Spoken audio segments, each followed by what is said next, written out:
আজি আমি ধুন্দাচাম হাইস্কুলত ৭৫জোপা গছ ৰোপণ কৰাৰ কাৰ্যসূচীত অংশগ্ৰহণ কৰিলোঁ।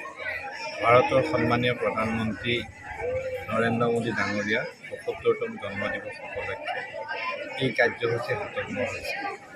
তেখেতৰ জন্মদিন উপলক্ষে আমি ১৫ দিনীয়াকৈ এটা প্ৰজেক্ট আমি সেৱা প্ৰশেষ হিচাপে পালন কৰিছোঁ। ইতিমধ্যে দুৰ্গতজনক হুইল চেয়াৰ, ট্ৰাইচাইকেল আদি বিতৰণৰ পৰা আৰম্ভ কৰি ব্লাড ডনেশ্যন কেম্পলৈকে কাৰ্যসূচী হাতত লোৱা হৈছে। আজি আমি গছপুলি ৰোপণ লৈছোঁ। বিভিন্ন স্কুলত এই ৭৫জোপাকৈ গছ ৰোপণ কৰা হৈছে। অহা পৰহিলৈ সৰুপথাৰত এটা মেগা হেল্থ কেম্প আয়োজন কৰা হৈছে, য'ত ১৮ বছৰ বয়সলৈকে যিসকল ছাত্ৰ ছাত্ৰী বা শিশু আছে তেওঁলোকৰ ৫০বিধ ৰোগৰ চিনাক্তকৰণ কৰা হ'ব আৰু পৰৱৰ্তী সময়ত সেই ৫০বিধ ৰোগৰ চিকিৎসাও চৰকাৰৰ পৰা বিনামূলীয়াকৈ কৰা হ'ব। আমি প্ৰধানমন্ত্ৰী ডাঙৰীয়াক জন্মদিনৰ শুভকামনা জনোৱাৰ লগতে আশা কৰিছোঁ তেখেত শতায়ু হওক।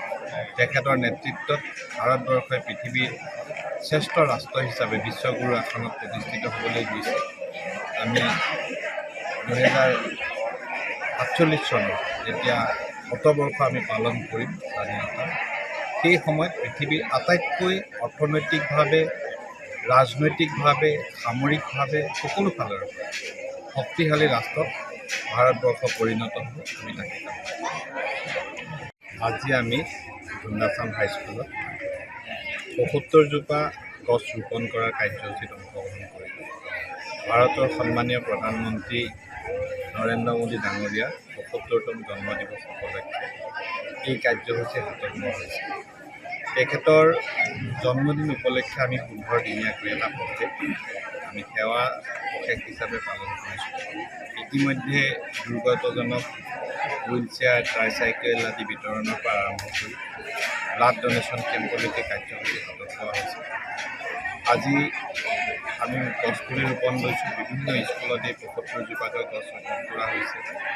অহা পৰহিলৈ সৰুপথাৰত এটা মেগা হেল্থ কেম্প আয়োজন কৰা হৈছে, য'ত ১৮ বছৰ বয়সলৈকে যিসকল ছাত্ৰ ছাত্ৰী বা শিশু আছে তেওঁলোকৰ ৫০বিধ ৰোগৰ চিনাক্তকৰণ কৰা হ'ব আৰু পৰৱৰ্তী সময়ত সেই ৫০বিধ ৰোগৰ চিকিৎসাও চৰকাৰৰ পৰা বিনামূলীয়াকৈ কৰা হ'ব। আমি প্ৰধানমন্ত্ৰী ডাঙৰীয়াক জন্মদিনৰ শুভকামনা জনোৱাৰ লগতে আশা কৰিছোঁ তেখেত শতায়ু হওক। তেখেতৰ নেতৃত্বত ভাৰতবৰ্ষই পৃথিৱীৰ শ্ৰেষ্ঠ ৰাষ্ট্ৰ হিচাপে বিশ্বগুৰু আসনত প্ৰতিষ্ঠিত হ'বলৈ গৈছে।